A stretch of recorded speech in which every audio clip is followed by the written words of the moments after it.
Very loud, didn't it? That better, thanks. Good afternoon, ladies and gentlemen. So as I was walking up the stairs, I was met by Alison and Lindsay, who said that Alison, unfortunately, Alison is not able to be with us today, so I was asked if I would chair the meeting. So I will do my very best, not perhaps as well prepared as I would perhaps have liked to have been if I'd had a little bit more notice, but very glad to be able to help. So, Lindsay, do we have apologies?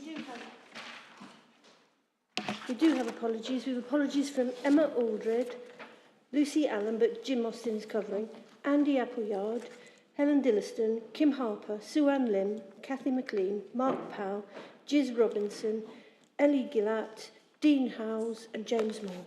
That's all. Thank you. Are there any more? Thank you very much. Late items to be introduced by the chair, we don't have any, which is fortunate. And are there any specific declarations of interest? No doubt if any arise during the course of the meeting, you'll highlight them. So the first item then is minutes of the meeting of the 4th of September. Are there any comments or amends on those minutes? No, thank you very much. So that takes us to the first substantive item, the Health and Wellbeing Board Action Plan. So I'll just turn to this. This is the action. Yeah.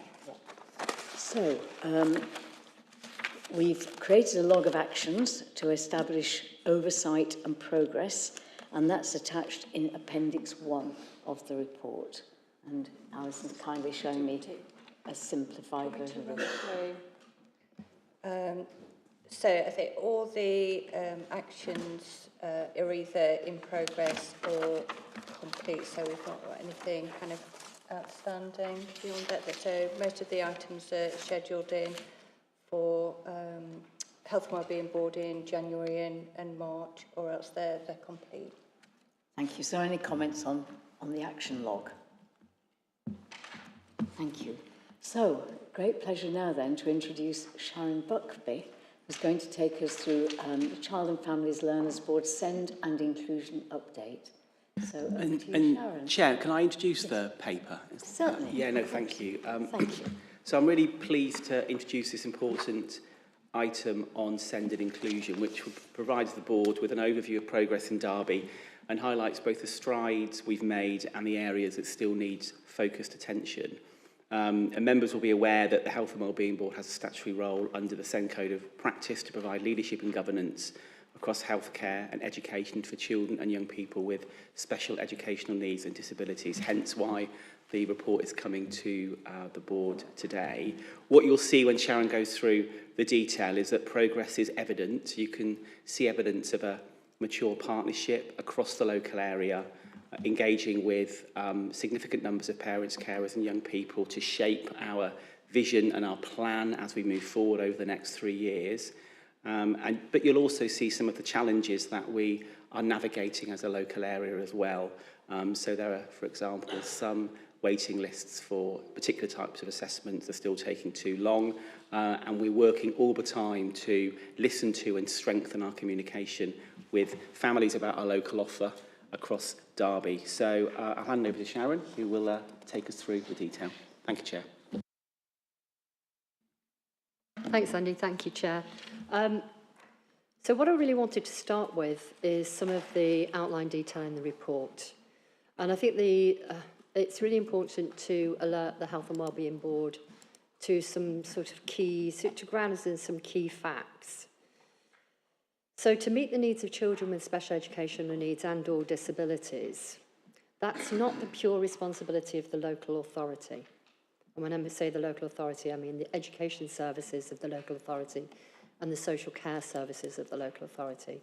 It is a joint responsibility between the local authority, health services and commissioners, as well as those broader education settings that that families, children, young people engage with, and that's up to the age of 25. So it includes post-16 provision as well. And what I've done in the covering report is point to the legal framework that where an area SEND responsibility sits as well as where the key areas of inspection, so how and where we are inspected on. There's quite a lot of detail in there. I'm not going to go through it because it will be here for a month. But it does indicate to you that when you do go through those areas, Chair, the breadth of the work that's considered as a consequence of an area send inspection. Quite critically to that, the fundamental partners alongside those that I've mentioned already are parents, carers and young people. And when we look at how well we progress against the expectations of both the Code of Practice, various education acts, as well as the inspection frameworks, we have to consider how we are meeting the needs of children and young people against the core requirements, as well as how we are providing a better experience of the system being that group of partners that I mentioned earlier, and what impact we're having as a consequence of the work we're undertaking. So I submitted quite a lot of papers. There was a covering report, a joint commissioning strategy and a self-assessment. And it's really important to just note that the joint commissioning strategy is a consequence of two things, the self-assessment and the joint strategic needs assessment. The latter part forms part of your self-assessment. So that's the sort of how the ecosystem works. It's very complicated in some respects, but it's also quite simple, because if you look at it from the lens of parents, carers and young people, they're really clear about what they expect their experience to be and how they expect impact to be measured. It's important for us to have this discussion here today at the Health and Wellbeing Board, because in the Children and Families Act and the Code of Practice, it states that the joint commissioning strategy agreed by that area send partnership must be written into the health and wellbeing strategy. So to be cited on all of this information as to why we've come up with the key recommendations that I'll point to at the end of my introduction, before we go open to questions, will hopefully give a sense of how and why we've come to those decisions. I think it's, as Andy mentioned, our journey since 2019 has been quite significant. So when we were first inspected against the old inspection framework, and we were re-inspected in 2021 and found to have met the judgments. But since then, the boundaries have changed significantly. A new inspection framework was introduced, and it also required the local area, as I mentioned earlier, to look not just at those children with a special educational need, and as a consequence an education, health and care plan, but all of those that are cited pre an education, health and care plan, as well as those children who might be accessing alternative provision and or not in school. But today I'm focusing just on SEND, not that broader scope. Between 2023 and 2024, the local area partnership actually engaged with over 1,000 partners and stakeholders to fully understand what the priorities for this cohort would look like, and how, therefore, what the expectations of the system would be. And in the papers, you received a link to the local area partnership plan, which hopefully people had a chance to look at. That plan was published earlier this year. To give you a sense of the numbers of children and people that we're talking about with regards to special educational need, currently we have 3,994 young people with an education, health and care plan in Derby. There are 6,479 children identified at SEND support, so those that require an additional help, but not through a comprehensive education, health and care plan. 284 of those with an education, health and care plan are known to children's social care, and 195 are receiving special educational needs support within schools. And we have 262 young people known to adult social care that have an education, health and care plan. As a partnership, we've identified 36 young people as having complex needs, and they will be supported, whether that's through as an education, health and care partnership, whether that's through the dynamic support register, or whether that is through complex casework. And we also have out of those young people, we have 1,375 young people identified with a disability. And when I mention young people, I'm talking about those 0 to 25 consistently. What helps us in supporting those 3,994, well, actually a total of 11,000 almost children with identified additional needs, are not only their own parents and carers, but also we have 100 SEND ambassadors that constantly give us feedback and help us shape the future direction of the work that we undertake. And we have the Derby SEND Voice, which is the statutory DFE recognised partner for parents and carers, and they have 100 members and 700 associates that regularly engage with the Parent Carer Forum to ensure their voice is heard. I think it's important to set that context. The Parent Carer Forums sit on the governance arrangements, and their voice is heard in every single meeting, and the voices of those 800 are heard in every single meeting. And the 100 SEND ambassadors are heard in every single meeting. So when we look at experience, parents have told us more recently that whilst, I'm quoting this, whilst challenges remain, there are some positive changes already being felt. So the partnership from the point of view of parents and carers is moving forward in the right direction. Families are seeing signs of progress. They can see the groundwork for more consistent and responsive services being provided. And that's really important for us because their voice is quite critical in us assessing how well we're doing. They do think there's still challenges remain. Navigating processes like an education, health and care plan is difficult. And when you live and breathe it every day, it's not difficult. But if you're new to it and you're experiencing challenges that you can't manage, it feels very difficult. Sometimes they have problems reaching the right people when help is needed. So that's knowing who they are. And communication for some remains an issue. They're very fair challenges to the system. That's not to the local authority, that is across the system. Young people have told us that when they've been asked, that they have particular concerns about their emotional well-being and mental health. And we know from public health that the Lancaster model research identified that approximately 65% of children feel anxious. Although that has gone down from previous years, it's still too high.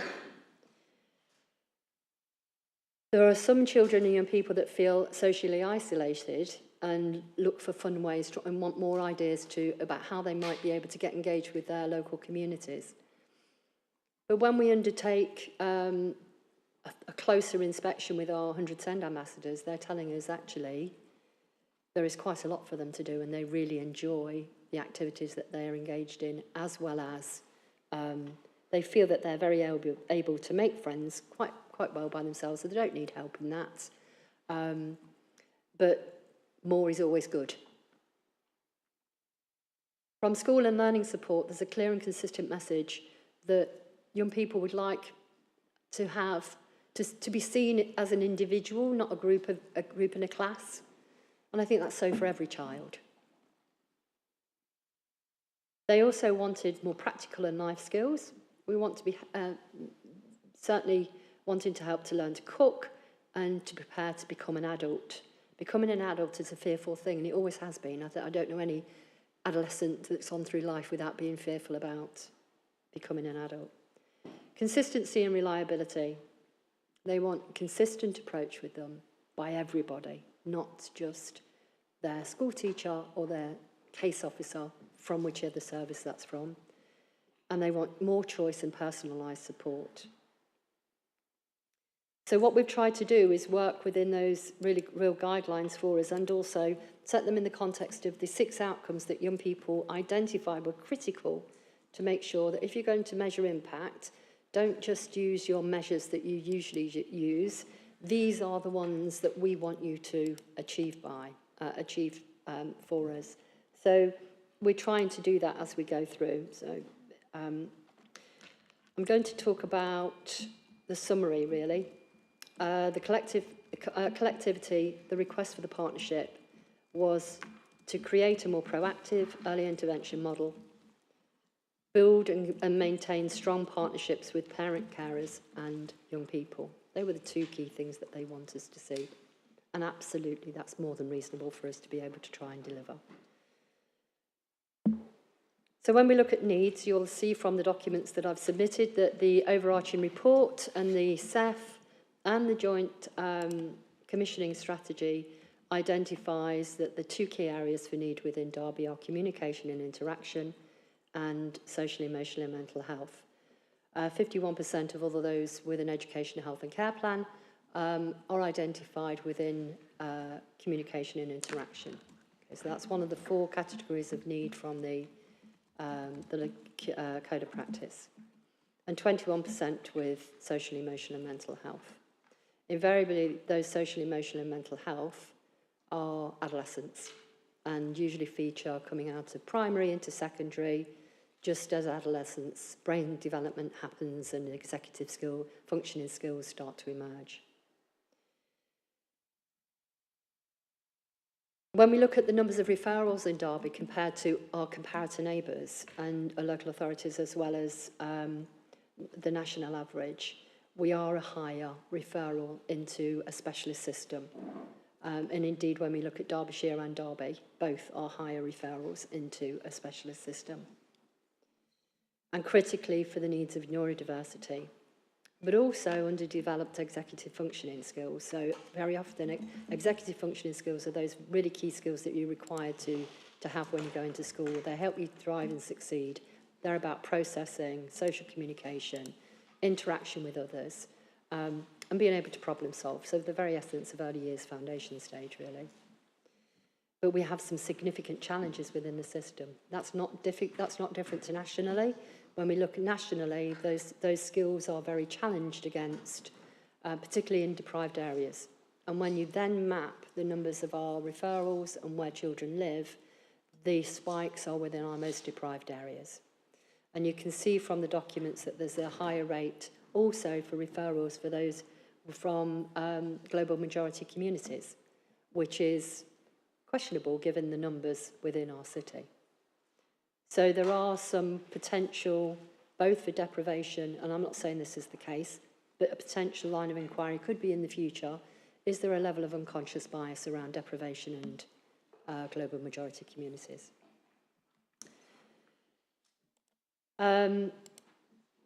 So what we've tried to do when we've listened to parents is we've put an action plan together, and the local area partnership manages this action plan on a bi-monthly basis. We meet bi-monthly, and there's systems and structures that you'll see from the covering report where the governance chart is that shows where these conversations take place.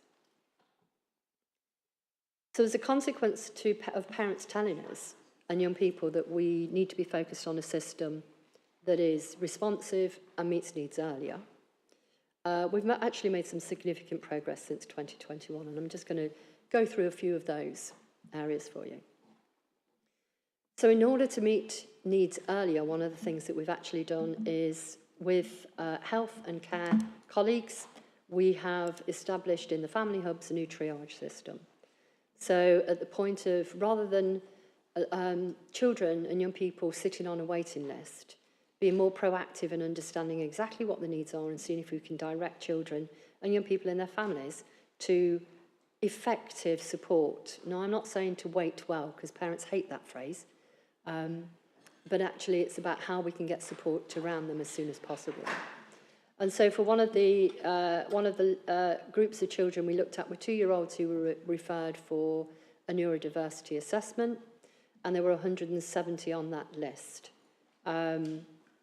When the triage occurred, what was clearly identified by clinicians as well as social workers and education specialist officers, specialist teachers, was that only 29 really needed to progress urgently onto a neurodiversity assessment, and that happened. The others, it was more information was needed, and there was targeted intervention support in the family hubs and in the nursery settings to support children. Now, that approach worked well because it was felt really beneficial by parents because they could understand, their needs were met, and we're escalating that out across all the age groups. Parents were saying that they didn't have sufficient places within the local area, within schools. So as a council, because this is a council responsibility, we established 400 specialist places at a cost of just over £20 million. And they're rolling forward as we speak. And we're seeing more and more children as a consequence and young people as a consequence placed in local provision, which means they're with their peers, their outcomes are better because local schools' outcomes are better, and their experiences are therefore much more positive. Support for educational professionals was also identified by parents, carers and young people, and educational professionals themselves, so in education settings that were needed, because the volume of need that was being presented, particularly in primary, was quite large, and especially post-pandemic. So what we've done there is we've developed and we've created resources. Our graduated approach has been identified as one of note by ex-HMI inspectors, school inspectors. We have Senko toolkits, inclusive resources, packs for schools. We run Senko networks, surgeries to offer that support to schools and settings to ensure that they can meet need. We've also, as a system, developed a workforce development plan where we're looking to develop specialist skills within our education settings, but also across education, health and care. And included in that, so far we've trained around 3,000 school staff in trauma, attachment, there's play therapy, forest schools. 65% of our schools are autism accredited schools, and positive behavioural strategies have been rolled out across the piece, and also emotionally based school non-attendance. So there's a whole raft of support, and we're continuing that based on the feedback from schools and from parents and from children and young people. We do other things, so where a child doesn't identify as requiring education, health and care plan, now we have specific targeted conversations with parents and schools as to what they could do differently in order to meet need. So it's very much around not waiting for a 20-week process to complete, but actually making sure we deliver earlier.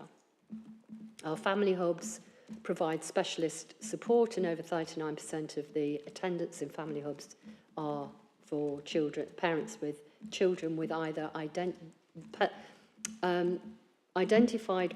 SEND by parents or identified SEND by parents and professionals.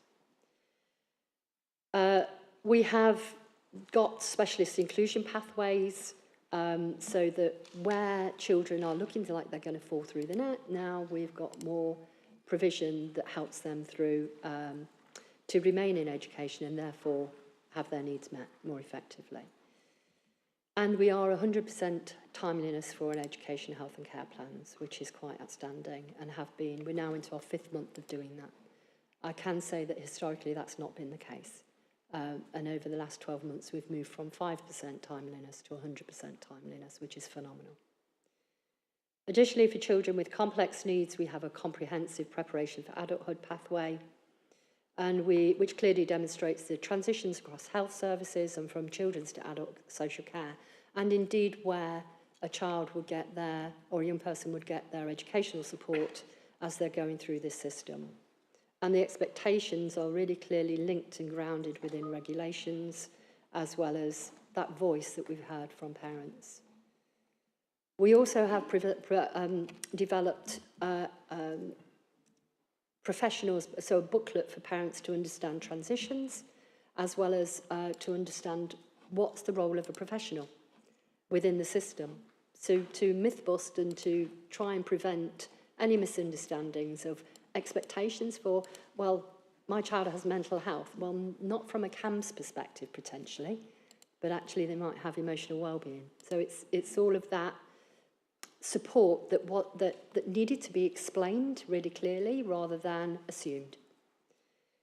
We have a good pathway of assisted technology, and one of the things that we do have, which is quite impressive in the city, is a joint VI assessment clinic with health specialist teams and care. We have recommissioned the community nursing offer in education settings, so where we've got children with complex needs based in mainstream schools or not in the most specialist schools, there's been a review about how their support is provided. Short breaks, we offer 338 children access community short breaks through Section 17, social care funding, and 31 children access direct payments to meet their social care needs. And additionally, the council also supports 1,254 children and young people with home-to-school transport. So there's quite a lot of really positive things going on. From an outcomes perspective, our vulnerable children, both children known to social care and those to the Youth Justice Service, achieve well and better than national for those with SEND. For children who are at a good level of development, with those with identified SEND, they also achieve better. And when we look at our Key Stage 2 and Key Stage 4 results, they're equivalent to our comparative neighbours, although not as good as national. For those who are Key Stage 5, they achieve less well. So our post-16 provision over the last 18 months, we've really focused on improving. And now we've also got a multi-agency supported SEND Skills Centre at Friegate Studios, where young people can access careers advice, benefits advice. There's health colleagues are there, health and wellbeing colleagues, as well as pathways and progression into work. So it's a comprehensive support package. We've had also 901 young people since April this year attend HAF programmes, so our holiday food and activities programmes that happen over the holiday period, which is quite phenomenal. 901 children accessing fun activities.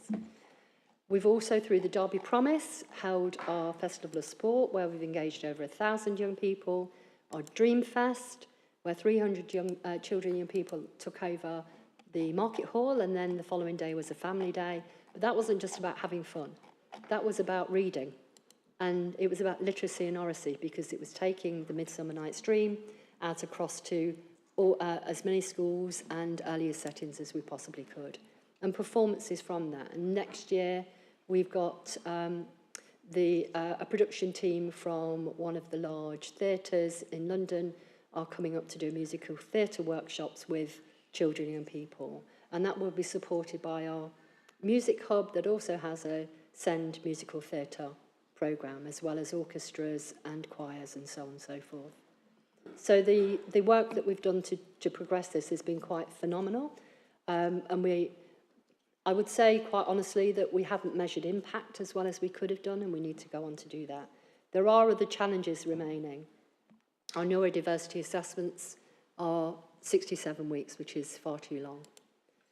Our CAMS assessments also aren't where we would want them to be, but also the interventions then for support for children.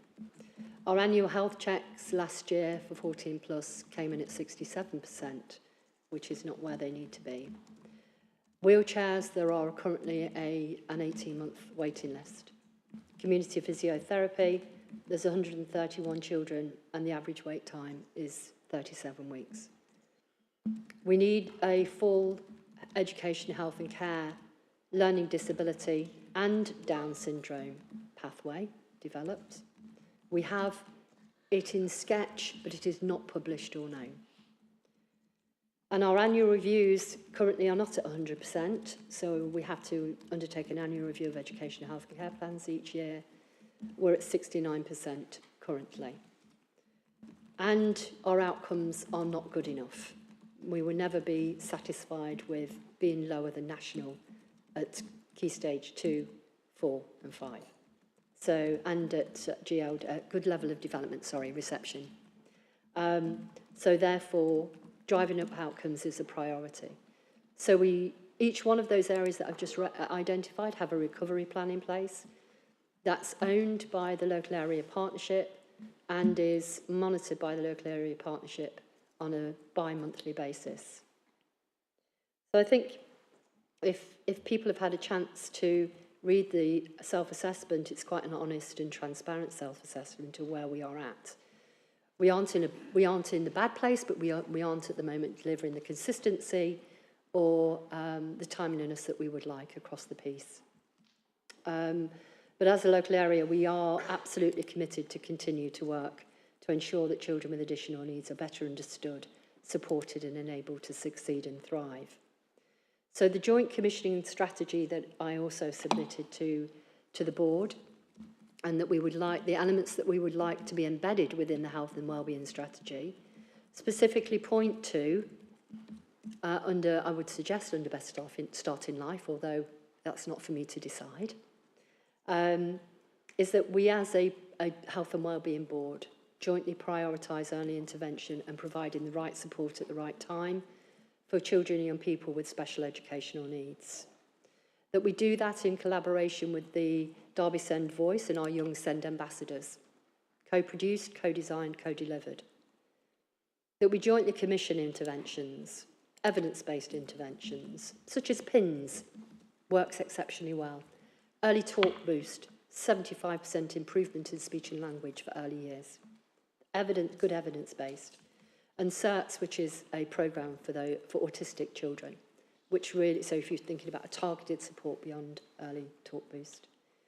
That we integrate assessments between education, health and care at 2.5, and it not being a health-focused assessment.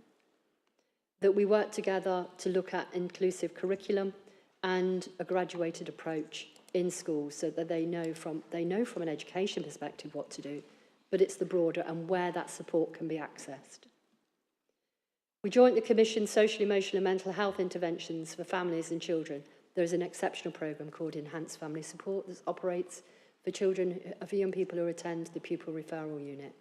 That programme has made a difference to families and to young people to sustain the adolescent years.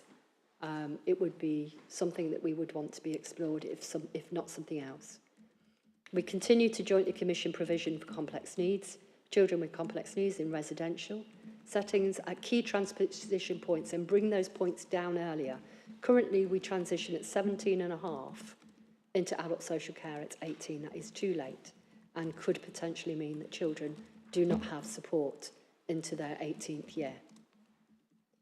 And we establish an integrated learning disability pathway and Down syndrome pathway with families. That we invest in our professionals and our parents, skilling up our parents to support them to support their children, as well as skilling up professionals to support children more effectively through a continued workforce development plan with toolkits and guidance about how that might be. And it could be speech-language communication within a school setting or a community setting, for example. We jointly commission support at a locality level. So when we're thinking about neighbourhoods, we're thinking about SEND in the context of neighbourhoods. And when we're working together, parents and carers and young people want one single point of access. They do not want 4 or 5 or 6 or 7 websites or communications. So we work together to ensure that there is a single line of communication. So that hopefully will summarise the 3 quite dense papers that I presented to the board. Over to you, Chair. Thank you very much. Thank you, Andy, for your introduction, and Sharon, for all the work, the effort, and the achievements that are very, very well documented. And I think you should be very proud of those. So we have 2 recommendations. The first is to review the summary assessment, noting the progress made since 2019 and the areas still requiring development. And I think you've articulated those extremely well for us. Thank you. And then secondly, to consider how we can integrate or incorporate the commissioning activities that you've set out in your joint commissioning strategy, set out in Appendix 1, how we can incorporate those into our health and wellbeing strategy. So, I can't see your label, I'm so sorry. Councillor Paul Hazelgrave. I should have known that, Councillor Hazelgrave. Don't worry. So, Councillor Hazelgrave. Thank you, Chair. Obviously, I'm very much in favour of the two recommendations, but I would like to draw attention and perhaps find out some reasons why there's such a long wait for young people and children to get a wheelchair. The immense limitation of mobility and independence for a long period of time, that's not good for all aspects of a child. You know, it must, and for the family as well, the strain that must place on them. And presumably be, you know, dependent on having some kind of motorised transport, a car or whatever, a minibus or whatever, to get those children around. You know, and in school, how do they, if they're in a secondary school, they can't function without a wheelchair. Maybe the school has some wheelchairs that they kind of casually use, but they won't be bespoke to that child. And very often, disabled children need bespoke wheelchairs, don't they? So I'd love to see some progress in that waiting list. If there's a log jam somewhere, let's look at that and find a solution to that, because it really is, you know, we talk about right support at the right time. That's a clear example where we do need to improve our act. Thank you. Thank you, Councillor Hazelgrave. Do you want to come back on that then? Thank you, Chair. Thank you.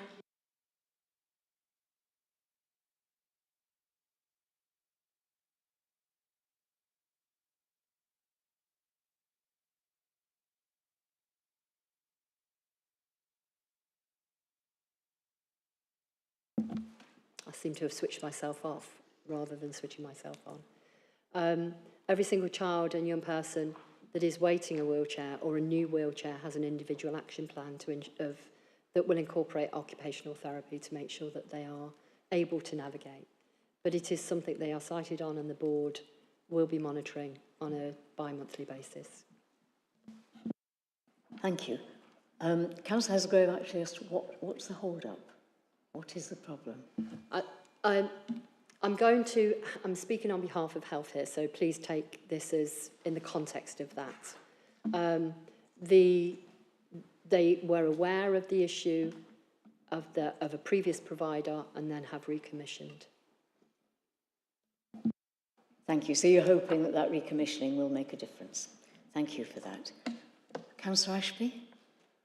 I was actually going to say why, because this problem has gone on for a long time, I believe, which, as Councillor Hazelgrave said, is just unacceptable. I was also very unhappy at the 37-week wait for physiotherapy, which again will be having a huge impact on the lives of children and families.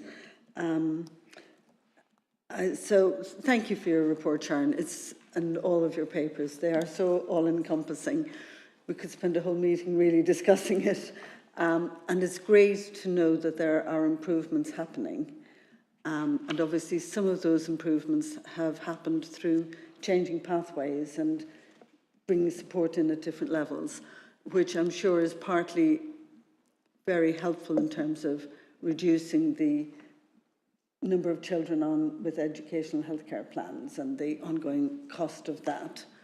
And I hope it's also being helpful not just in reducing the costs, but actually being more effective. So my biggest question really is, are parents, schools, children and other providers happy with the changes that have happened, which are now reducing the number of educational healthcare plans? Or is it really we're happy because it's reducing our costs and it's doing something early on, but is everybody actually happy that things are on the right track for long-term improvement in meeting the needs of this, cohort of children? So the first thing I would like to say, Councillor, is that this direction of travel isn't to reduce the number of... An educational health and care plan is allocated to children who need one.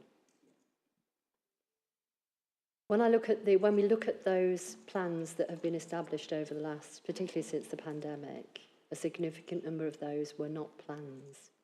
They were not education, health and care. What they indicated was children with additional needs, without a doubt, but could have been met differently in a different way. Just because you have, and that could be so, if you are autistic and diagnosed as such, does not mean that you need an education, health and care plan. It might mean that you need an additional plan, but not one that is a tripartite. So if I look at most of the plans, they don't cover education, health and care. Some are health, some are education and health, some are social care and health, and some are all three. So it's about making sure that the support is there and it's the right support. So this is not about saving money, and it's about ensuring the right support from the right services. And because you've had an education care, health care plan, it doesn't mean to say that you've had the right support either, because it's not targeted, therefore, in the right way. So we have had to reflect on and look at all of those factors. It's absolutely, it would not be wrong to say that a perception is that is the only way, because everywhere every individual nationally thinks that's the way in which you get support, because if you look at where funding lies, it is the only way where support is placed, but it isn't, because the support through those different mechanisms. And if you go back to the Warnock report, 78, you go back to all the reports that have been undertaken around special education needs since then, it clearly says the same thing. Support should be given earlier, without the need of a specialist certificate, because that specialist certificate is likely to reduce outcomes, not improve them. So we're not doing anything that wasn't in the Code of Practice, or indeed wasn't in the Children and Families Act, or indeed every report since and prior to that point. What we're getting on top of is ensuring that support is in place. With every change programme comes difficulties. When I look at the complaints, our complaints have reduced, they've not increased. When I look at our tribunals, they are the same as they were. Or predominantly for placements, because parents still are not convinced by the local offer and confidence in the local offer. And when I look at complaints or views from schools, they're either saying this is really working well, or we're not quite there yet and we need additional support to get to a place where we are. We can be there, and that's where we come into play. So I think we're on the change journey, or the transformation journey, that means that hopefully our children aren't waiting around, and that they do get the needs met earlier. But that's not going to happen overnight. It's going to take some time. Thank you. Councillor Kerr? Thank you. And I want to pick up 2 points. The first one links very nicely to your point, Sharon, about needing to get support in as early as possible. And it's been really nice to actually hear the range of things that are going on. This is something that came up in Cabinet and the Finance Cabinet report, which is that we've returned over £300,000 to the government, which was targeted at disadvantaged 2-year-olds. Now, I'm presuming that the government knew how many 2-year-olds, or a year ago, 1-year-olds, there would have been in Derby, and we would have been given the right amount of money for that number of 2-year-olds. So this suggests to me that we've got a number, and possibly a significant number of 2-year-olds who aren't getting the support that we could be offering them, and we were preparing to offer them. Now, 2-year-olds are quite a difficult cohort to capture as a local authority, because we're not really dealing with them until they present themselves to us. And I think it's something which probably needs to have a closer coordination with health, so that they are turning up at family hubs and they are being directed in. And I just wonder if there's a bit of work that maybe we need to be doing to actually get that connections earlier on. My husband is a school governor in a primary school, and every year they see children appearing at school as a rising 5 who are still in nappies and have no reason for that. And they don't want to have to deal with those kids. It sets those kids apart and back at the beginning of their school programme. And if we can get to them soon, it would be so much better. So that's the first one. And I'm not necessarily expecting a full answer. It's just let's make sure that we are working as closely with health as we can to make sure that that's not dragging our percentages down later on. The second one is Derby as a peak in the proportion of deaf people. And we know that some deafness is congenital, and we have deaf children growing up in what can be non-deaf families. I've asked questions about this because that child, I did some casework for a family who have two children who have progressive deafness. One is in a mainstream school, one is in a special school. They're both now in their teens. One may be going to have a cochlear implant. One has severe mental health, really challenging mental health depression as well. Now, if I was a deaf person in a hearing society and I could not communicate, I think I would be having mental health issues. But there appears to be no support for those young people to learn BSL or for their siblings and family to be learning BSL. And I think I was hoping this could be picked up as part of the joint needs assessment to make sure that we are not leaving families in that situation and we have got provision for BSL going into, for children to learn. Unless you're over 16, you can't access quite a lot of that teaching and those opportunities. So how can an 8-year-old understand what their 10-year-old brother wants to say when they haven't got BSL themselves? Maybe that's something we can look at. Thank you very much. Two really important points. Sharon. Thank you, Councillor Kerr. So on the finance point, the 300,000 that was recovered, it was to do with the 2-year-old attendance at preschool nurseries. So the allocation of funding is based at a census point in October each year. And if you've got, and it's based on the numbers that attend in October. If there is a dropout through the year, then there is a clawback on, so they take a census point at each term. And if there's a dropout, they claw back. So we start the year really well, actually, almost top of the shops at 83% this year, for take-up at 2. But then we drop by 10% by spring and summer. So we've got to do some work as to understand why that is so. We do have a comprehensive offer across the city for 9-month-old upwards. And now there is the new extended allowances for parents with regards to 15-hour and 30-hour free preschool support. So we do have to get out there in a more effective way, because you are right, Councillor Kerr, there are some children turning up to preschool, to their reception year with unable to toilet. And there is no medical reason for that. So there is some work to be done around that, and that's where our family hubs come into play.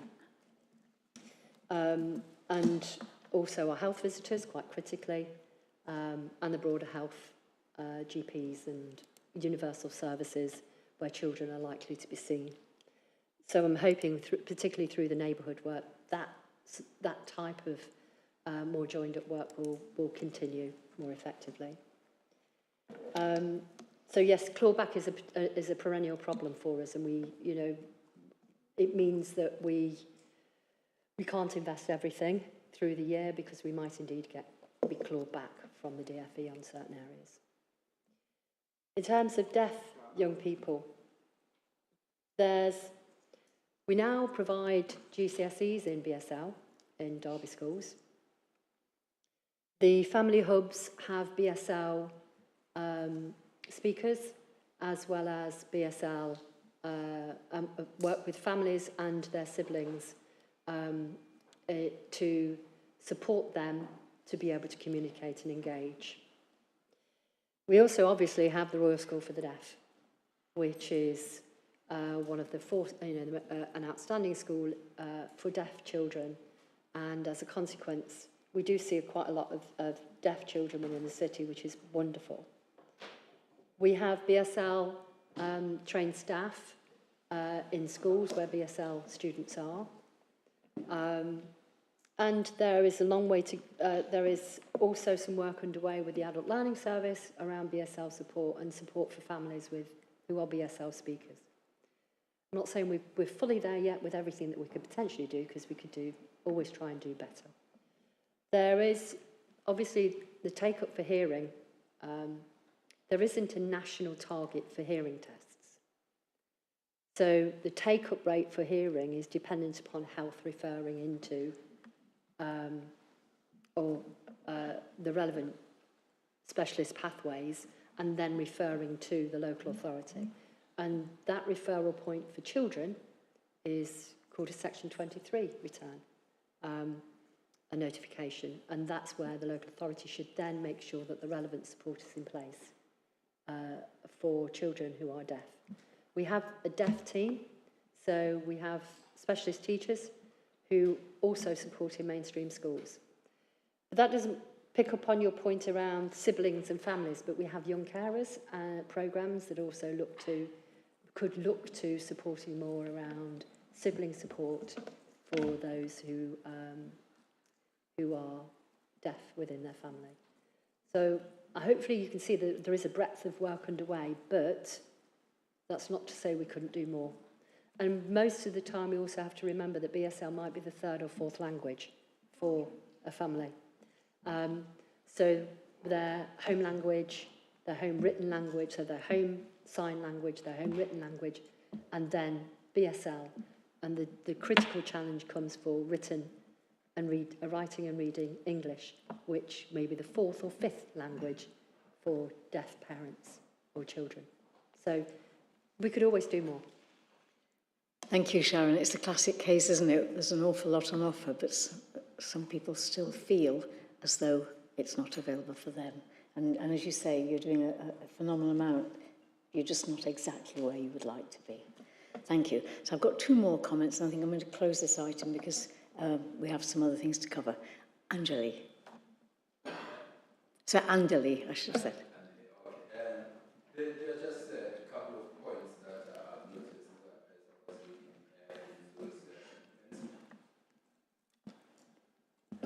reading those. First, thank you for these very comprehensive reports. The couple of points that I picked up as I was going through them. One is that it states that there is a disproportionate referral from the children from the deprived areas and from the ethnic minorities. So, and the other point that I've noted is that in a different part of the report is that there is about 37% of the children in Derby are from the 20% most deprived areas. And your report also states that there is a 38% child poverty in Derby. So if you link that, there's a disproportion, there's a lot of referral from the deprived communities, and there's a 30% child poverty in Derby. You would expect that there will be an intervention specifically to address these issues, but I haven't seen anything in the report that specifically address these issues that I consider to be the fundamental cause of children requiring a special education need. Thank you. Sharon. Thank you, Chair. So, firstly, because you're from a deprived community does not mean you have a special educational need. That's absolutely, it's not a cause and effect. What it is a misunderstanding of those initial needs and how that then can be put into place. I completely agree we need to explore and understand disproportionality more, which is why it's in the paper to alert colleagues too, but also, I think I mentioned it in my preamble, that this is a key line of inquiry that we need to follow through on.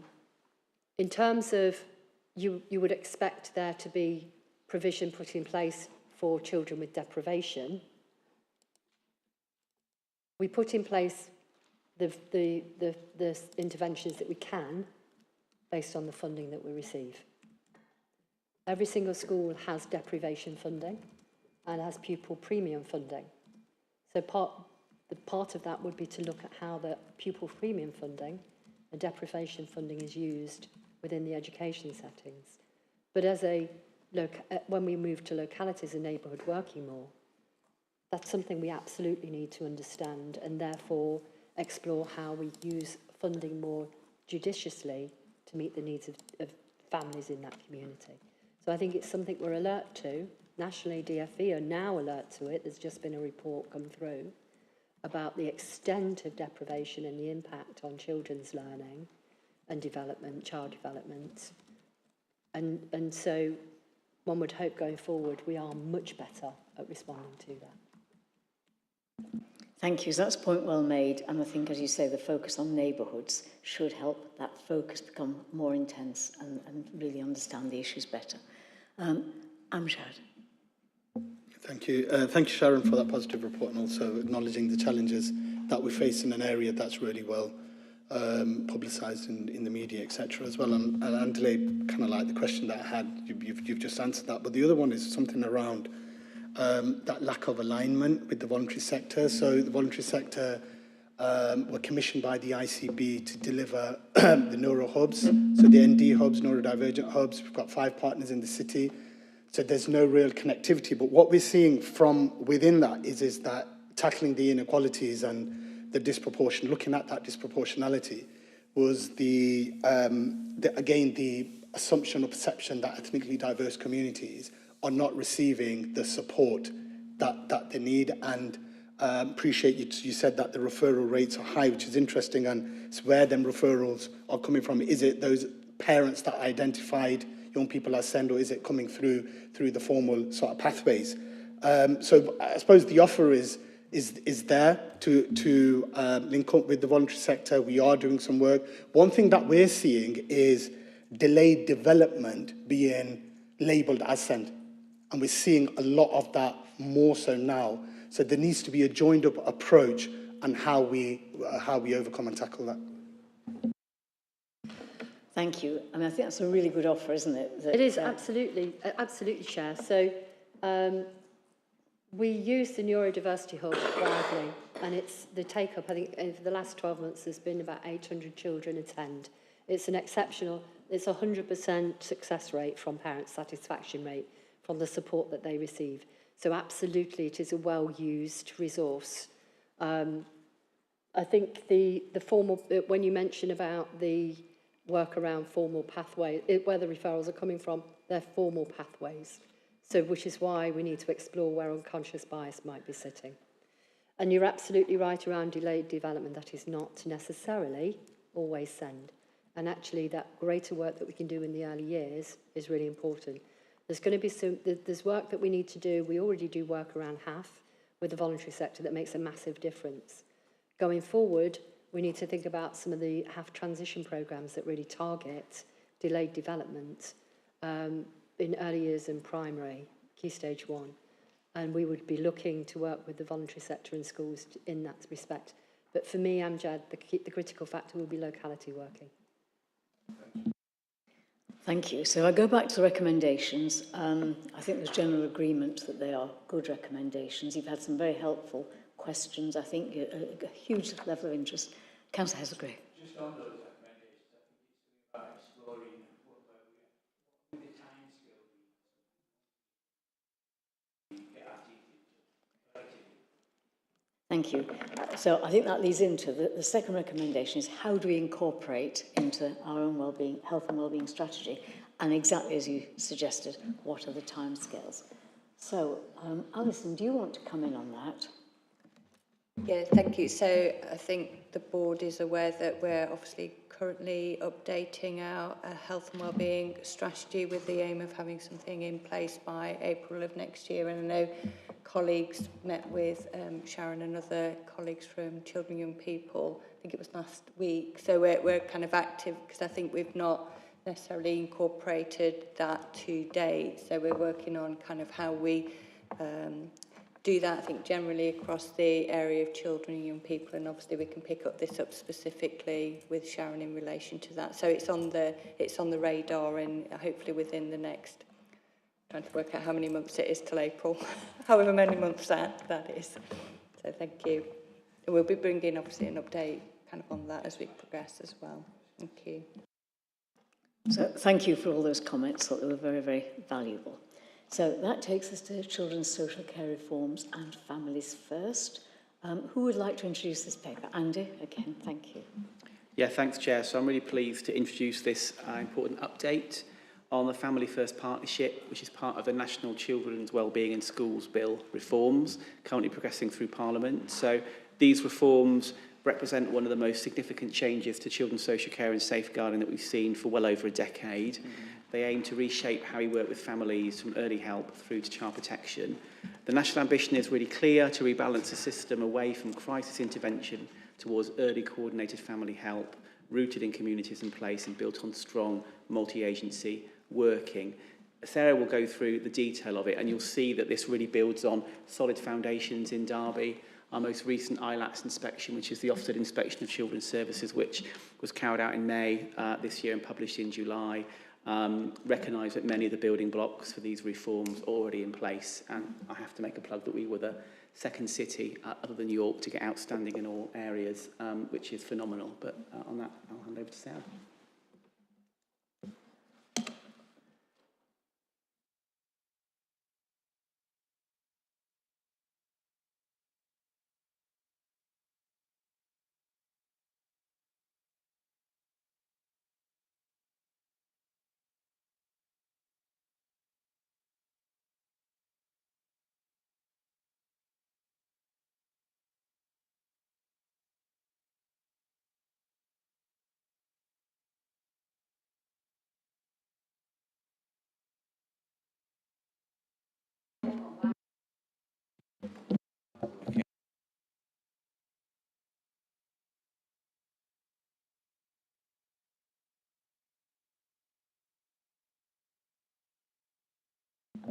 Can everybody hear me now? Yeah.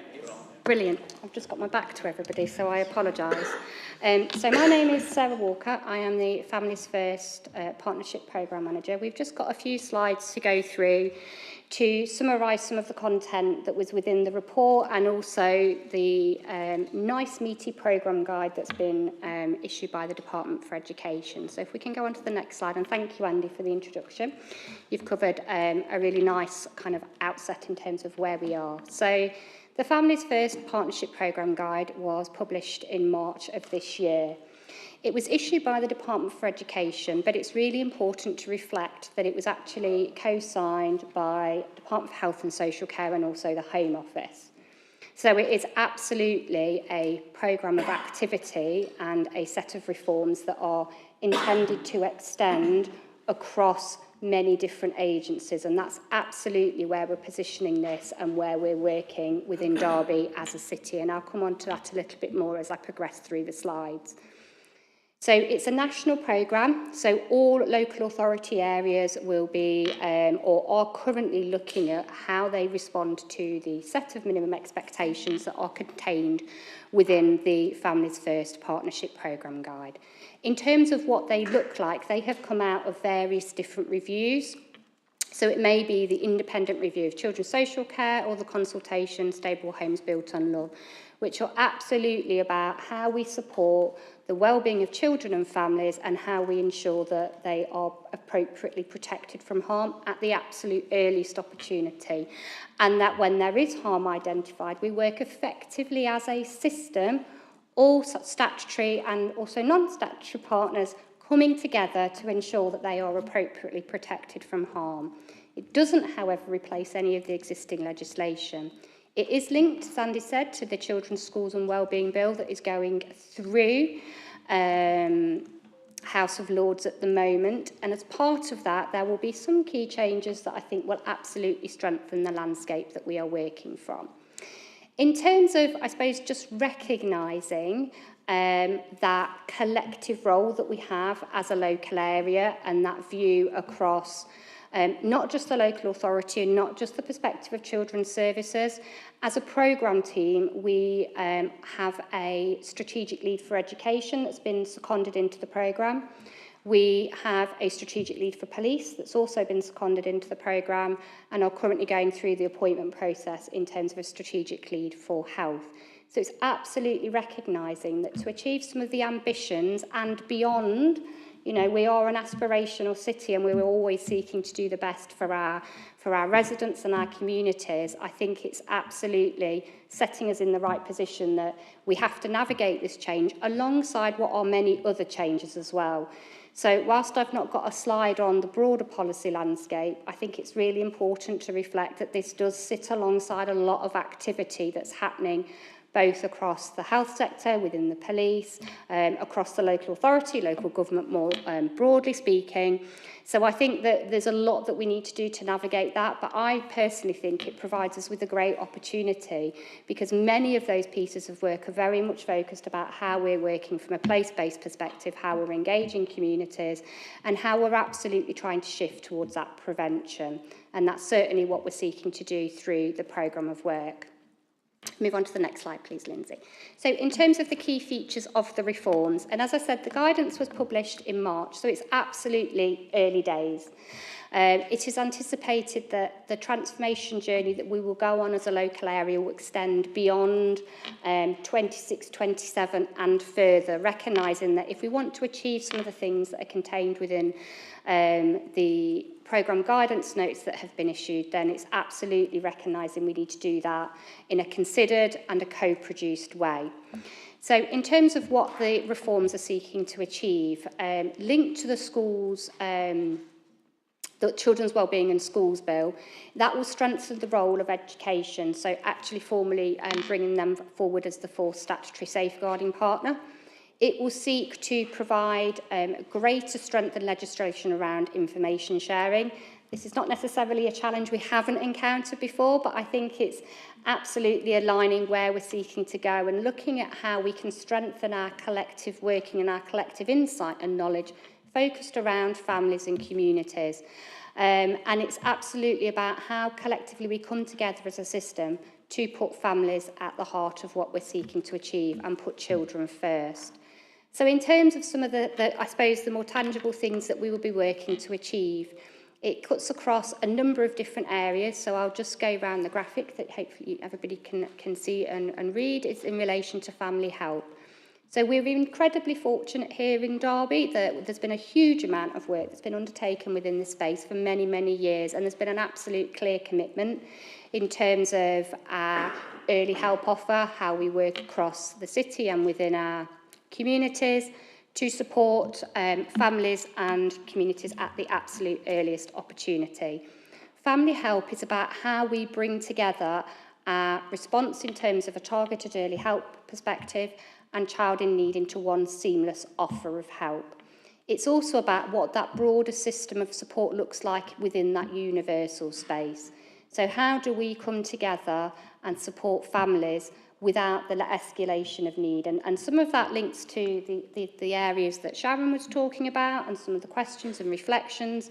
This absolutely sits across many different strands of work, and for that reason, obviously we need to raise awareness within this space. We are working to co-produce and collaborate and also link in with other areas of work stream, be that the work of the Poverty Commission or other areas, because we have to see this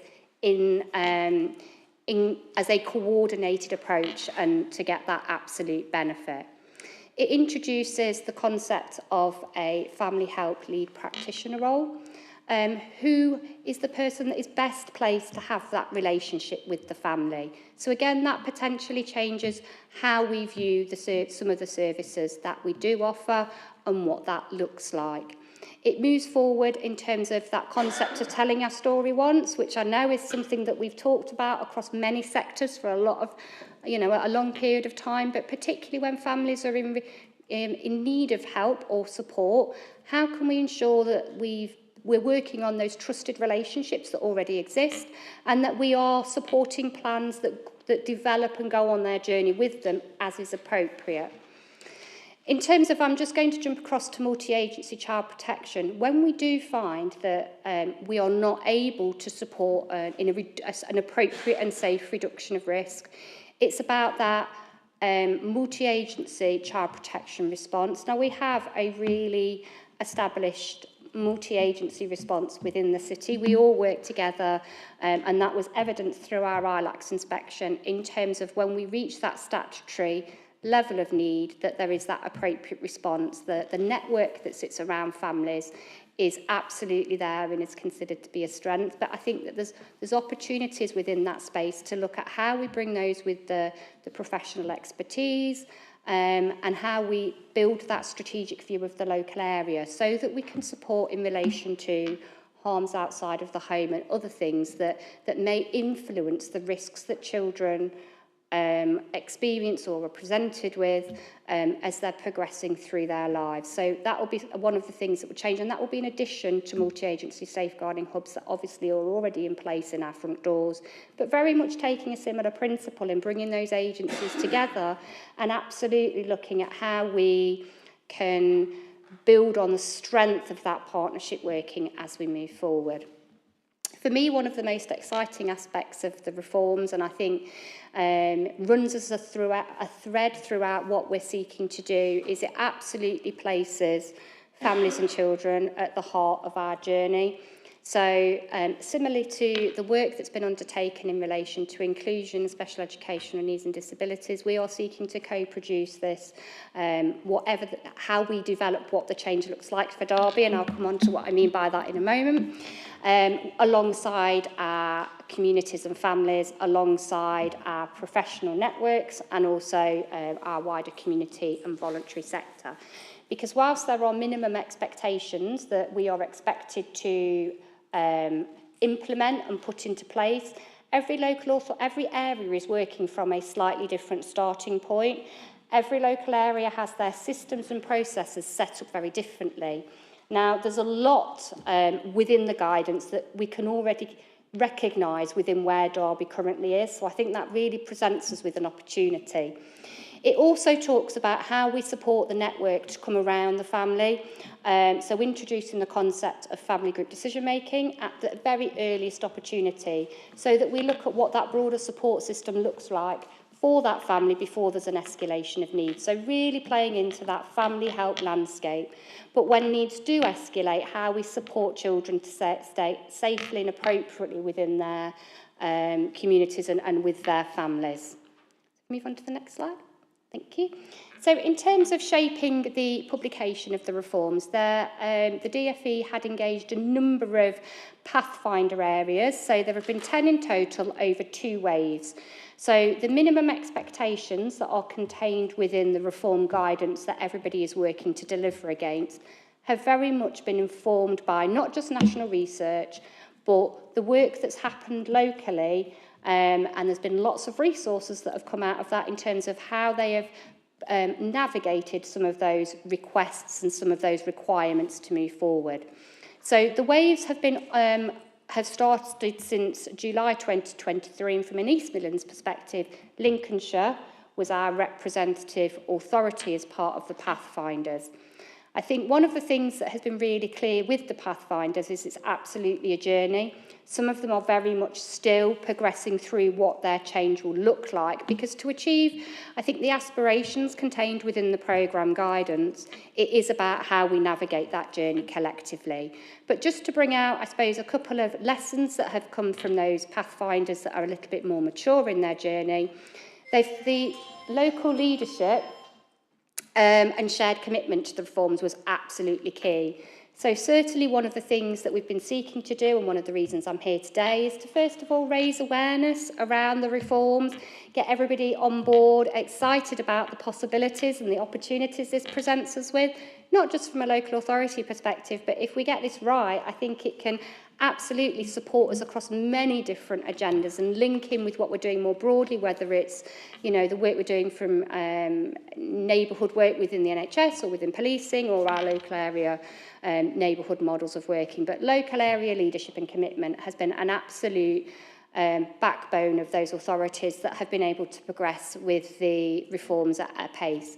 Communication, engagement and co-production, absolute key features. So in terms of where we are in Derby at the moment, and I'll come on to the structure and governance we've set up to help us navigate this, we're absolutely seeking to engage as many people as possible, both at a strategic level, but also at a professional level, recognising that everybody needs to be on the journey with us. And I think a culture of openness. So one of the key features of the Pathfinder Authority is a concept of test and learn. So if they are seeking to implement a change, so they may think this is what we think the model of the multi-agency child protection team needs to look like, they may test it for a period of time to then look and have that opportunity to reflect and see, is it getting us to where we need to be? Are we making sure they're not destabilising any of the strengths that they already have in place and absolutely supporting them to move forward? If we move on to the next slide, please. So in terms of how we're working as a local area to implement this, we, from a system oversight perspective and recognising that many of the services that are provided and are overseen cover both Derby City and Derbyshire, we have a Derby and Derbyshire strategic governance group. I think that also gives us opportunities to future-proof in the context of what may be changes, future-proof the work that we're doing and look at what those opportunities are for collaboration within that space. However, one of the key features of the reforms is that anything that is implemented has to be based around local needs. So every local authority, from how they deliver their children's services, so early help and children's social care, will be coming from a slightly different position. We know there are nuances and differences within the health landscape and also policing based on different command areas. So what we know is that there are some very specific needs that we would be seeking to ensure that we've got services and support to wrap around from a city perspective. So we have a Derby City delivery group that's chaired by Sue-Ann Lim, and has representatives from across different stakeholders. Sitting underneath this, we have 4 pillar pathway projects that absolutely mirror the features of the reform I've talked about. So one around system reform, one around welcoming and effective family help, one around a dedicated and skilled child protection response, and one around unlocking the potential of family networks. Sitting underneath this, as we progress with our plans, there'll be a number of different enabling work streams that will support us to implement the change that we seek to do. So if we move on to the last slide, please, Lindsay. Thank you. So where are we and what are the next steps? So as I said, we're absolutely at the start of our journey. I think it will probably be appropriate as things move forward that further updates come through to this board, because it does cut across, as I said, many different boards, landscapes and sectors. We have to submit our next plan to the Department for Education at the end of December, which will show where we are seeking to progress as a local area.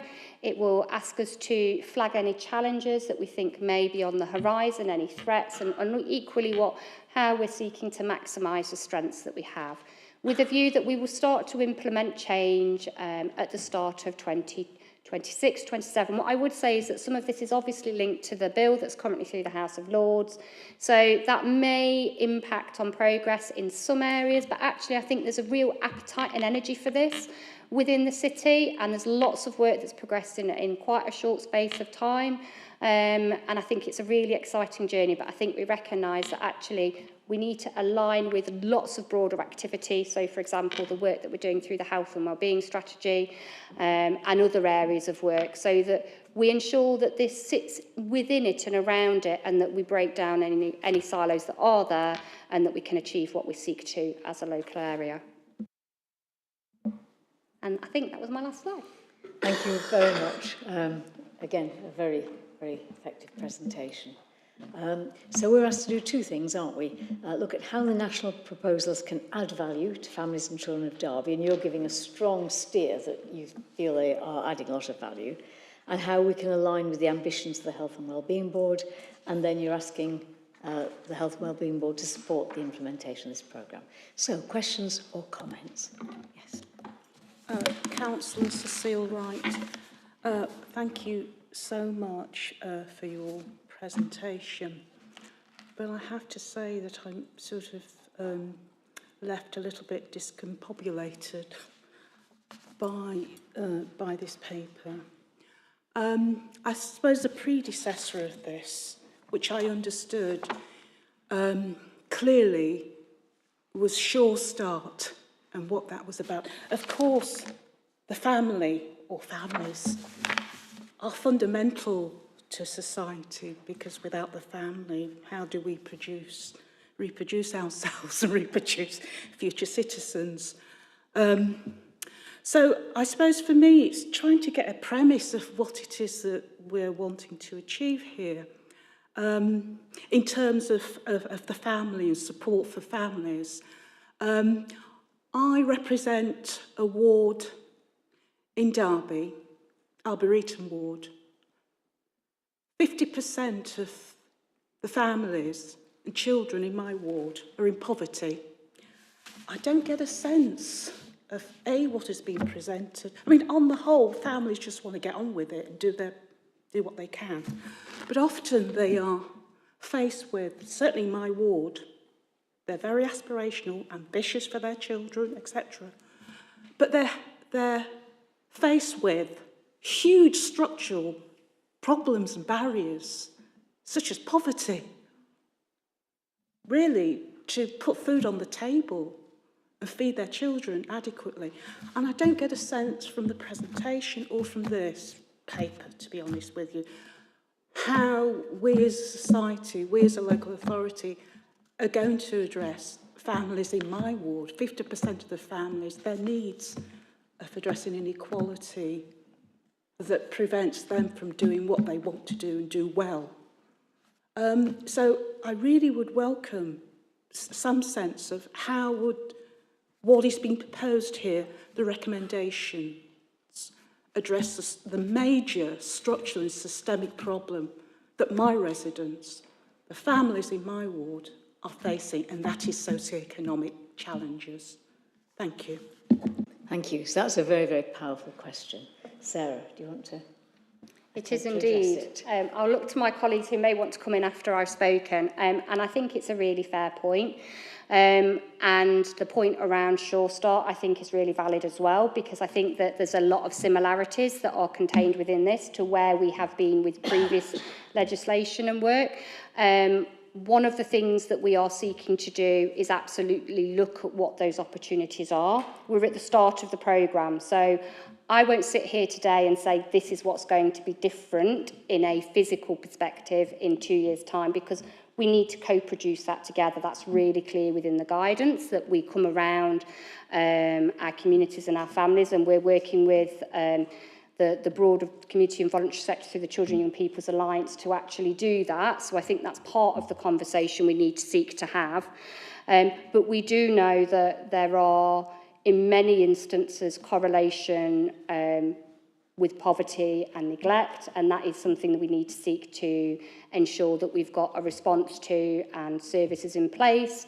We do have our family hubs in Derby. Not every area has that, and I think that's one of the things with the guidance that probably makes it quite intangible, is it's a guidance that has been presented for all local authority areas that are facing very different challenges, that have very different starting points. So I think in response to your question around what will be different, how will we work to support our families that are experiencing poverty, I think this has to sit alongside as a piece of work, the broader work that's been undertaken through the alliances. We have to make sure that where children are identified at risk, that we are providing that support and that we are seeking the absolute maximum opportunities as a city and as communities to ensure that there are systems and structures in place to support families. Much of this guidance is around those that may come into targeted early help, children in need, may come up to Section 17, but actually within the universal space, I think it's seeking to address some of the things that may have changed historically as we have been presented with more and more challenging budget decisions to make. But actually what that looks like, I think, is part of the journey that we're on and that we're seeking to develop alongside our communities. But I'm really happy to have further conversations and would welcome any feedback within that space. Thank you. And I think both Paul and Amjad would like to come in. So shall we start with Paul? Yeah, I think some things you may not be aware of. As part of the work of the Poverty Commission and the local authority, we've commissioned Resolve Poverty to come into the city to help us shape, because I think there's a recognition as a city, and I'm not talking local authority, I'm talking as a city, at times we have failed children living in poverty. And it's the recognition of, you know, if you look at it in terms of strategic documents, it's not easily fitted across. And so there's a lot of work. Yesterday there was a session about accountability and governance, and there's more sessions going on to look at how do we best strategically, get accountability in governments, how do we utilise lived experience, because we don't currently have a strategic plan around lived experience, and then what does the action plan look like as to what we try and do, whilst recognising whatever the child poverty strategy throws up and all the stuff around that and national things, there's a recognition there that we need to ingrain any work around poverty into strategic plans, because it's not currently there, and that's something that I've been passionately working on, and why I led on the Child Poverty Summit, is that we've got to make sure we, across all kind of areas, we integrate the work. And so I think, you know, your point is obviously, you know, very strong and a very right one. I think I agree, and for me, it's that integration, which throws up its challenges, because there's a lot of things that need to be integrated, and how do we best tackle it strategically is something there are those discussions going on about, and there is going to be something presented at the end of it. And one of those things is, where does it actually fit? Because currently, poverty doesn't fit under any board in the city at the moment. And so we're looking at where does that sit, because it's not currently placed under one. And so that's where we're trying to ingrain that and to really work on that. So I think, to reassure, you know, it's on there, and I'm from the voluntary sector, it's on there, and we're working very closely to make sure that that is integrated, and what role the Poverty Commission plays in terms of independently holding the city as a whole to account on what we do about poverty. Thank you. I think that's just incredibly important, because if you can't take the actions around poverty, then so many of the other actions don't really make the difference, do they? That they help, but they don't do sufficient. Amjad.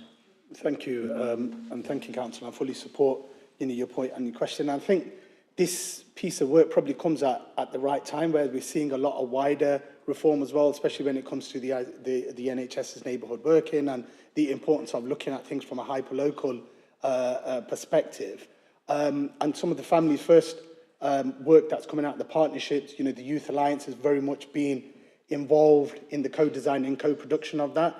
And it's very much, I suppose it's early days, but the recognition of the voluntary sector and what it has to offer, knowing that they're the organisations that are at the heart of communities and have relationships with communities as well. So I suppose for us, we are going to be, we are currently working with Sarah and her team, and the importance of applying that sort of proportionate universalism when we come into some of these areas that are higher levels of deprivation and poverty.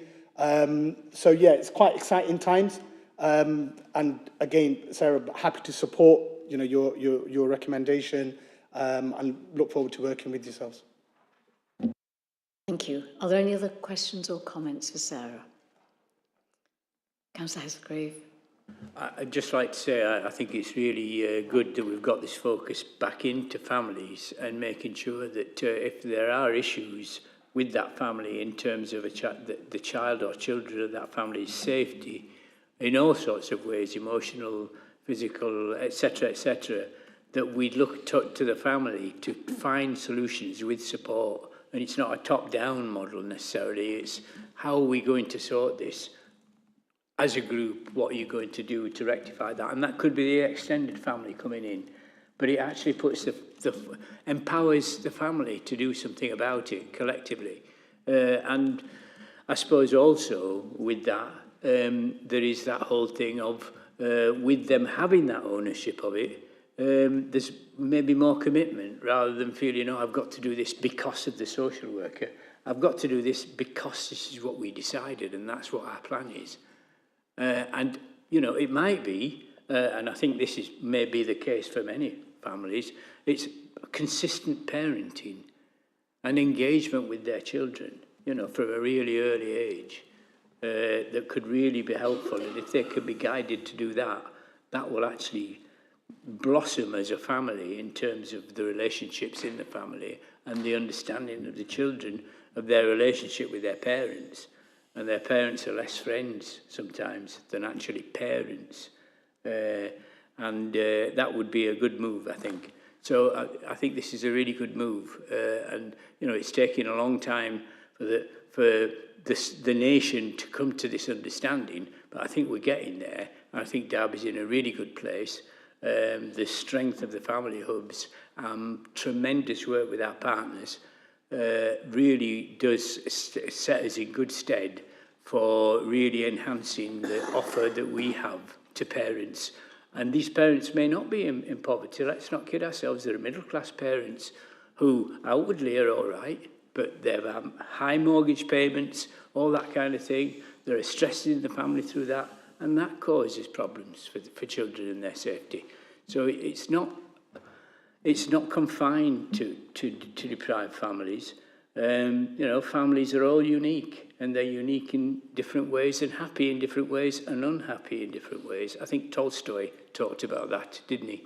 But anyway, I just think that we're on the right track, and I wish every success, and I, of course, fully support the recommendations. Thank you. Are there any other comments or questions? Andeli.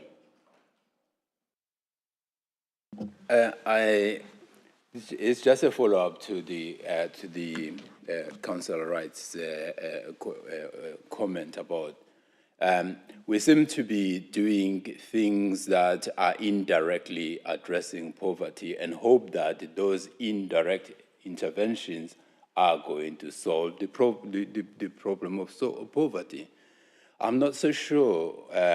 Is it because we don't know what would solve poverty, or we just find it too challenging to address the poverty directly? Thank you. Paul. I think it's important to remember that poverty isn't just about money. You know, poverty is also about relationships, it's about communities, it's about health, it's about all of it. And so I think when we talk about poverty, we need to remember deprivation isn't just a financial one. I said socioeconomic. Yeah, I know you did, yeah, exactly. And so I think we've got to be kind of recognising that and remembering that.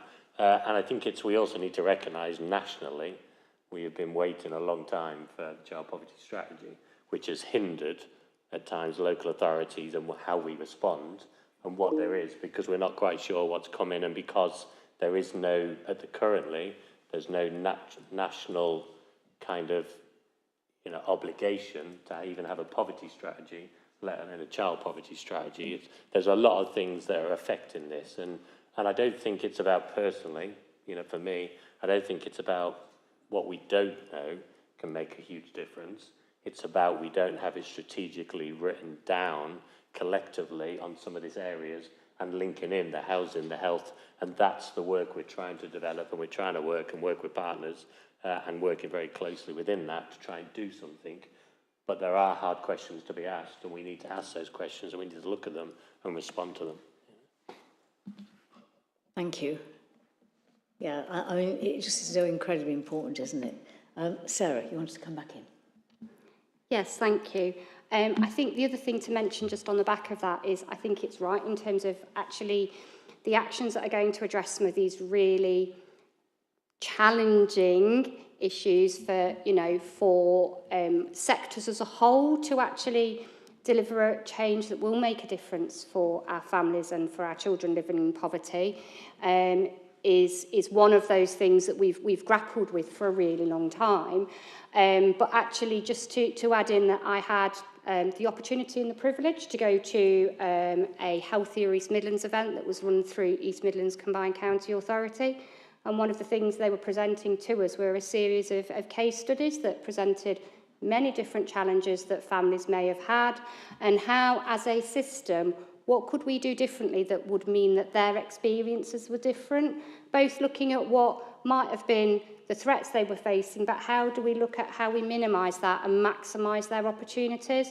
So I think that actually the landscape that we have in terms of lots of the work lining up to focus on a place-based perspective, broader policy changes, we know that in many sectors there are crisis points that are being presented, and actually we absolutely can't lose sight of the fact that there are there are families and communities and children at the heart of this, and actually that's what I think we're seeking to do through the Families First, is bring together all of that activity, work alongside our families and listen to that and think professionally how we can respond. But it will have to sit alongside a broader programme of activity and wider work, because I think that's the only way we're going to achieve change. And it obviously features in many different other strategies for the area and the work of the Poverty Commission. But I think we're all moving in the same direction and converging together, which I think is exciting and provides us with a great opportunity.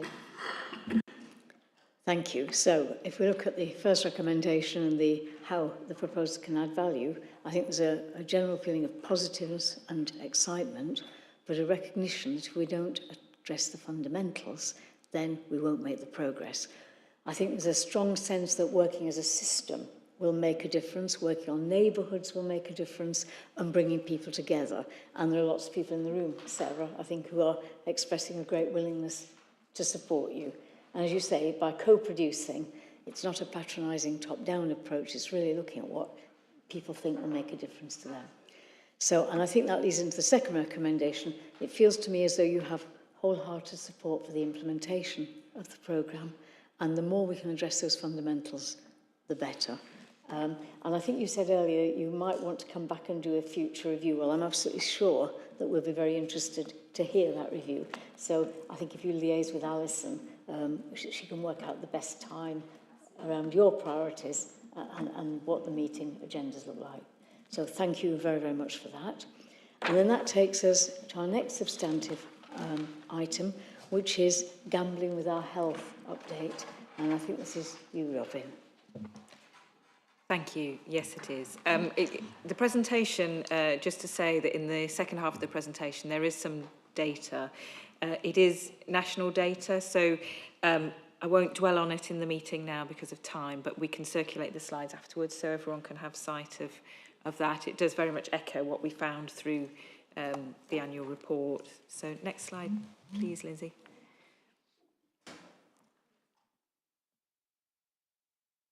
Thank you.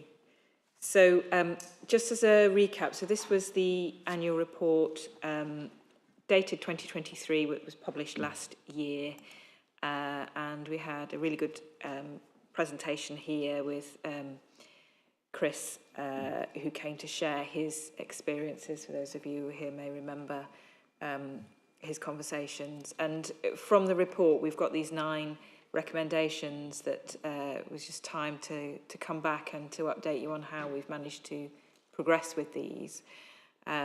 So these are the 9. I won't go into each one now because I've got a slide on each to update on those.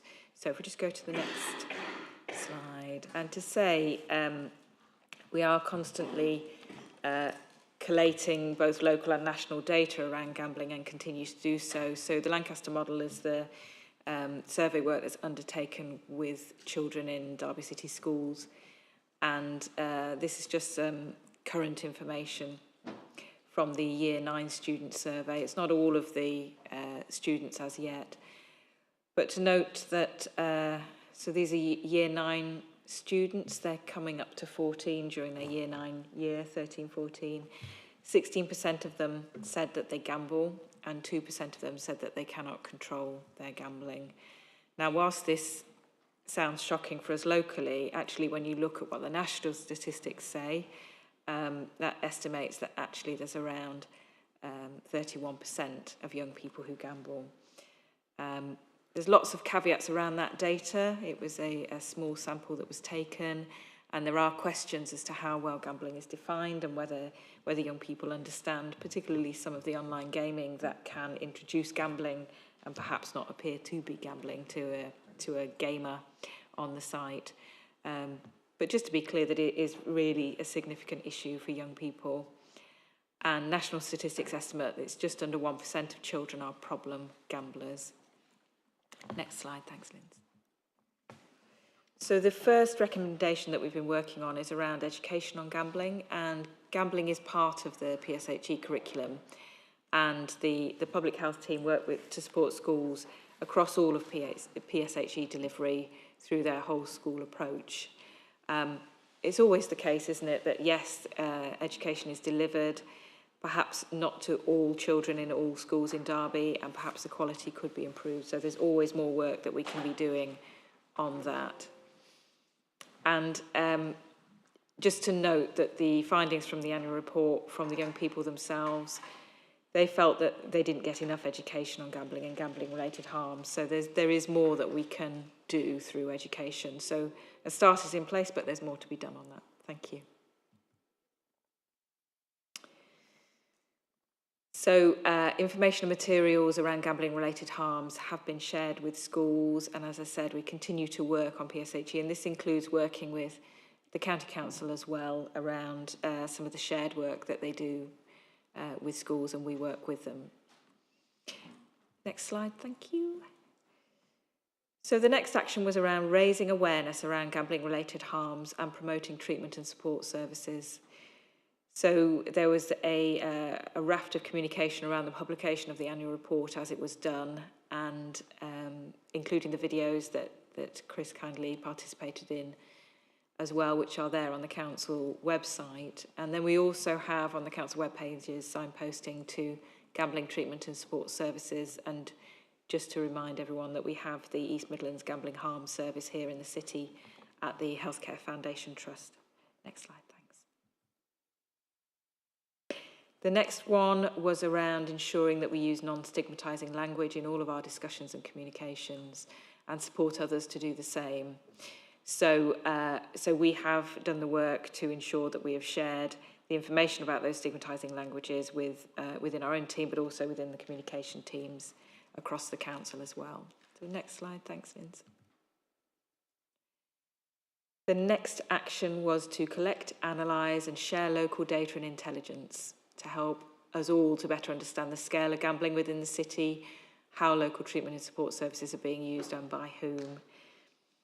And this, we found in the publication of the report, was incredibly challenging to get hold of that data, but there are new data sources becoming available all the time. And as noted there, we now have access to the data from the East Midlands Gambling Harms Service.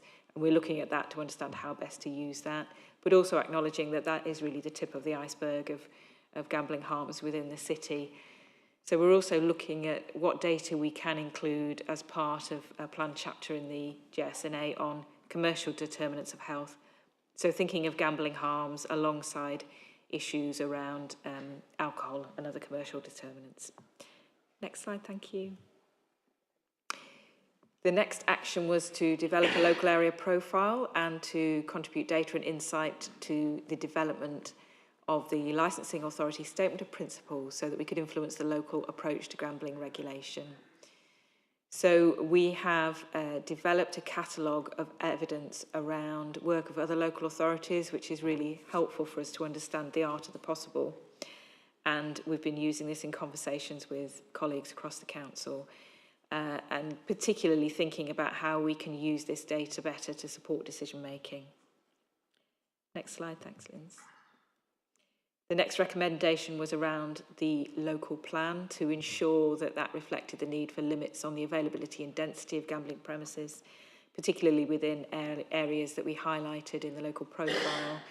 And this has particularly been a current conversation around some of the applications for premises within the city centre over recent months.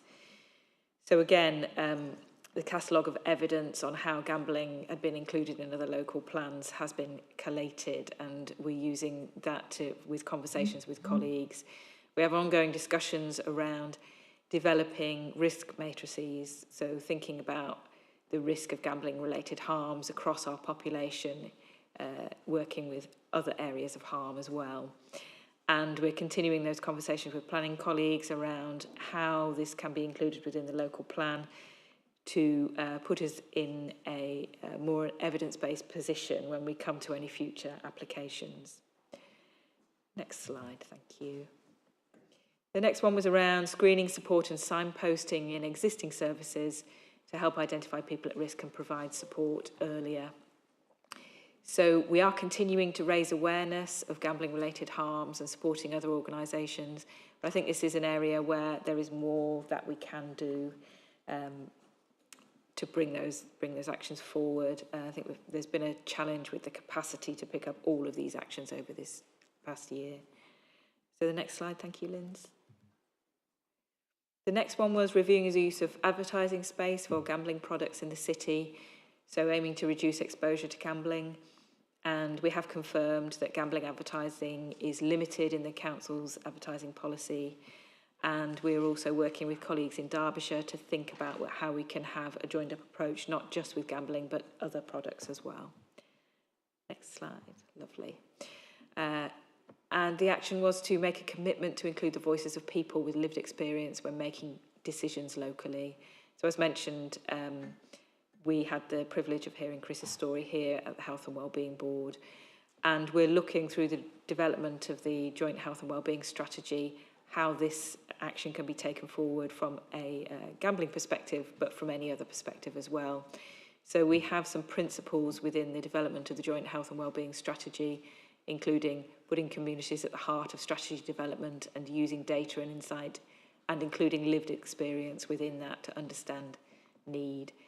So these are the recommendations that we're taking forward in the Health and Wellbeing Strategy. So I think that that's the end of the update, Linz. We won't go through the data slides. As I said, we can circulate those after the meeting for people to have a look, but this is the Gambling Commission's work, and it is national data rather than local data. Thanks, Linz. Thank you, Robin. So again, we've got two tasks: to note the contents of the update, which we duly do, and continue to support the 9 recommendations that's set out in your report, and promote actions that will help their achievement. Any comments or questions? Councillor Hazelgrave. Thank you, Chair, and I very much welcome the report and the progress that's been made, and the concentration of effort on looking at how we can best tackle this. I know I spent a good hour, maybe an hour and a half, with Dr. Robin and her team going through what is happening, and how the school nurse survey every year, which provided the statistics, is so helpful in terms of looking at trends. And it's really reassuring to see that what I thought was a high figure is actually quite low compared to the 33% nationally. So we're in a good place for prevention, aren't we, rather than tackling a crisis. And the only thing I'd say is lots of this gambling with 13-year-olds isn't getting lottery tickets. It's not buying those scratch cards. They might be giving them as presents, and that might start it, but they're not initiating that. It's actually online. And of course, the genie's out of the bottle with anything in terms of social media and being online with young people these days, unfortunately. But I think work with and raising awareness of parents, because they can put blocks on what their child can access. Now, the children can find ways around it, but the parents can be aware that they can find ways around it and counter that. So it's almost a battle all the time. But raising parents and bringing parents into the equation and letting some parents know that, you know, your child may be subject to all sorts of harms through their access to the internet. It might not be the case for some children. For others, you know, they want to explore, they're curious.